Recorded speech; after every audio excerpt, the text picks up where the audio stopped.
Hello everyone, welcome back to my channel good day classes. मेरे प्यारे साथियों, अगर आप एयरफोर्स वाई ग्रुप का फॉर्म अप्लाई करना चाहते हो और आप इंटरेस्टेड हो इस सेक्शन में जाने के लिए, तो आज का वीडियो आपको बेहद इंपॉर्टेंट होने वाला है। बिकॉज आज के वीडियो में हम पढ़ेंगे और समझेंगे कि क्या क्या एज होना चाहिए, मतलब कितना एज होना चाहिए एयरफोर्स वाई ग्रुप का फॉर्म अप्लाई करने के लिए। उसके साथ साथ क्या क्वालिफिकेशन का नीड है ना, क्वालिफिकेशन, और किसी भी डिग्री में कितना परसेंटेज मुझे मार्क्स चाहिए। अगर 12th है तो 12th में मुझे कितना परसेंट मार्क की नीड्स है, ठीक है। उसके साथ साथ हम पढ़ेंगे सिलेबस के बारे में, समझेंगे सिलेबस कौन कौन सा सब्जेक्ट आता है, कितने मार्क्स का एग्जाम होते हैं और कितना तक कट ऑफ जाता है।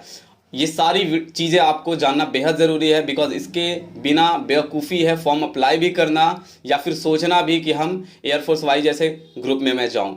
और एक इम्पॉर्टेंट चीज़, अगर आप इंटरेस्टेड है और एकदम स्टार्टिंग लेवल से आप तैयारी कर रहे हैं तो मैं डिस्क्रिप्शन में एक लिंक डालूंगा, आपको वो देखना बेहद ज़रूरी है। सीरियसली ये मेरा रिकमेंडेशन है कि प्लीज़ आप उस वीडियो को ज़रूर देखिएगा, बहुत सारी चीज़ें वहाँ से क्लियर होगी।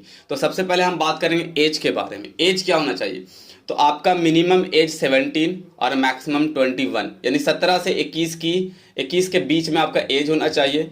और आपको पता है 1 साल में 2 बार फॉर्म आते हैं, लेकिन जब से कोविड आया तब से बिल्कुल चेंज हो गया ये सारी चीज़ें। खैर, आप बस इतना याद रखना कि 17 से 21 तक आपका एज होना चाहिए। और वो जब फॉर्म निकालते हैं तो उस वक्त एज मेंशन कर देते हैं कि इतना से इतना के बीच का जिसका भी डेट ऑफ बर्थ होगा वही फॉर्म अप्लाई कर सकते हैं, ठीक है। दूसरा क्वालिफिकेशन, मैं आज बात कर रहा हूँ एयरफोर्स वाई ग्रुप का, तो प्लीज़ एक्स ग्रुप का सब्जेक्ट थोड़ा डिफरेंट हो सकता है। आज हम बात करें एयरफोर्स वाई ग्रुप का क्वालिफिकेशन, ठीक है। तो आप देखो कि आपको 12th पास आउट होना है, चाहे आप साइंस स्ट्रीम से हो, मैथ से हो या फिर आर्ट्स से हो, कोई भी दिक्कत वाली बात नहीं है। लेकिन आपको बस ध्यान इतना रखना है कि 50% मार्क्स होना चाहिए आपका ओवरऑल पूरा का पूरा सब्जेक्ट मिलाकर। और दूसरी चीज़ें, इंग्लिश में आपका 50% नंबर होना चाहिए। जैसे अगर मान लो कोई सब्जेक्ट 100 नंबर का है तो कम से कम इंग्लिश में 50 होना चाहिए। उसके नीचे होगा तो आप दिक्कत, मतलब फॉर्म अप्लाई नहीं कर सकती हो, ठीक है।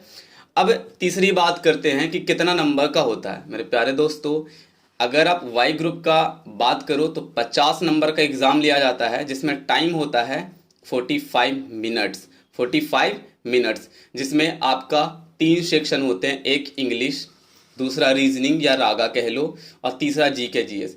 रीजनिंग रागा में बच्चे बहुत कंफ्यूज होते हैं। पहले मैं इंग्लिश समझता हूँ। इंग्लिश होता है 20 नंबर का, अब बचे 30 नंबर। तो रागा और रीजनिंग अकेले 14 नंबर का होता है। और उसके बाद देखो, रागा मैं बार बार बोल रहा हूँ ना, उसमें मैथमेटिक्स भी इंक्लूड है। रीजनिंग तो हो गया 14 मार्क्स, और रागा ही मैथमेटिक्स आप कह सकते हो उसको, हाँ, जिसमें हम परसेंटेज, प्रॉफिट लॉस, ये सारी चीज़ें टॉपिक कवर अप करेंगे। और तीसरा है जीके जीएस। अगर आप रियली क्वालिफाई करना चाहते हो ना तो इन सारे सेक्शन को ध्यान से देखना होगा। जीके जीएस पे ज़्यादा फोकस करने की बिल्कुल नीड नहीं है। इसलिए मैं कह रहा हूँ कि जो डिस्क्रिप्शन बॉक्स में मैंने लिंक दिया उस लिंक को ज़रूर देखना, ठीक है।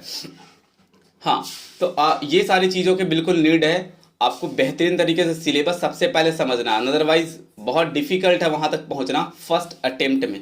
और मैंने पहले ही आपको बताया है कि हर तरह से आपको हेल्प करूँगा, समझाऊँगा, गाइडलाइन दूंगा, चीज़ें सिखाऊँगा। आप इंस्टाग्राम फॉलो कर सकते हो, है ना, उस पर आप मुझे डायरेक्टली मैसेज कर सकते हो, पर्सनली कॉन्टैक्ट कर सकते हो इनफैक्ट। और आप वेट मत करो कि कब फॉर्म निकलेगा। तो मैंने क्या क्या क्लियर किया, एज, क्वालिफिकेशन, तीसरा सिलेबस का डिटेल्स में अगर जानना है तो मैंने डिस्क्रिप्शन बॉक्स में लिंक दिया है। और चौथा मैंने समझाया मार्क्स के बारे में, 50 मार्क्स और 45 मिनट्स। अब कट ऑफ की बात करें कि सर कितना नंबर मुझे लाना होगा, तो क्वेश्चंस बहुत ही ज़्यादा इजी होते हैं, बहुत ही ज़्यादा इजी होते हैं। अगर आप ढंग से 3-4 महीने में पढ़ लेते हो ना तो मेरी बात पे यकीन करना, आपका सिलेक्शन कोई नहीं रोक सकता। लेकिन आपको तरीके से पढ़ना होगा और वही चीज़ पढ़ना होगा जो एग्जामिनेशन पॉइंट ऑफ व्यू के लिए इम्पॉर्टेंट है, ठीक है। ये हो गया आपका। उसके बाद कट ऑफ की बात करें, कट ऑफ मीन्स कि कितना मार्क्स मुझे लाना है 50 में ताकि हम क्वालिफाई कर जाऊं सेकंड इनटेक के लिए, ठीक है। आप ऐसा समझ लो। तो आपको कम से कम 33-34 से ऊपर मार्क्स लाना होगा। और अगर आपको मेरिट लिस्ट तक नहीं छटना है ना तो कोशिश करना होगा कि आपको 40+ मार्क्स लेकर आए, ठीक है। अब इसके बाद मैंने सिलेबस बता दिया। बुक सबसे इंपॉर्टेंट टॉपिक है, इसलिए मैं इसको इसमें इंक्लूड नहीं कर रहा हूँ, एक्सक्लूड कर रहा हूँ। इसका अलग से वीडियो मैं बनाऊंगा। और एक मेडिकल के बारे में, एयरफोर्स वाई ग्रुप हो या एक्स ग्रुप हो, मेडिकल के बारे में, और तीसरा जॉब प्रोफाइल। ये 3 वीडियो मैं लगातार दूंगा, एक बुक्स के बारे में, मेडिकल के बारे में और जॉब प्रोफाइल के बारे में। ये तीनों वीडियो भी समझना जरूरी है, लेकिन ये ज़्यादा इंपॉर्टेंट था आपके लिए।